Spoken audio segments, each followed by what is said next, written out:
இந்த படத்துல முதல்ல ஃப்ரம் த பிகினிங் சொல்ல போனா லைக்கா மாதிரி ஒரு ப்ரொடக்ஷன் இந்த ஒரு சின்ன படத்துக்காக அவங்க இதுக்குள்ள வந்தது. அதுக்கப்புறம் தமிழ் குமரன் சார் மாதிரி ஒரு ப்ரொடியூசர் இந்த படத்துக்கு வந்தது.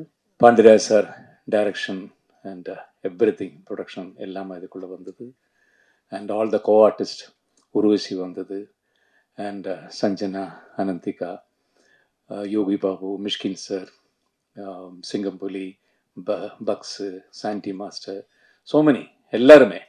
அண்ட் த என்டையர் டெக்னீஷியன்ஸ், ஃபாக்சன் மாதிரி மியூசிக் உள்ள வந்தது, பிரதீப் மாதிரி எடிட்டர் வந்தது, ஜார்ஜ் மாதிரி ஒரு கேமராமேன் இதுக்கு கிடைச்சது, திவ்யா மாதிரி ஒரு அசோசியேட் வந்தது. எல்லாருமே எல்லாத்துக்கும் ரொம்ப சந்தோஷம். ஆனால் உருவசி சொன்ன மாதிரியே இதுக்கெல்லாம் மேலே இந்த படத்தோட ஹீரோ இதனோட ஸ்கிரிப்ட் தான். ஃபர்ஸ்ட் இந்த படத்தோட ஸ்கிரிப்ட் கேட்டது பாண்டியராஜ் சார் வந்து சொன்னது.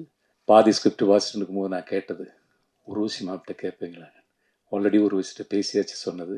அப்படி எல்லாமே எல்லாமே எல்லாமே பாசிட்டிவாக அமைஞ்ச ஒரு படம். இனிமே இது பப்ளிக் கிட்ட கரெக்டாக போய் சேர வேண்டியது ஒன்லி த்ரூ யூ.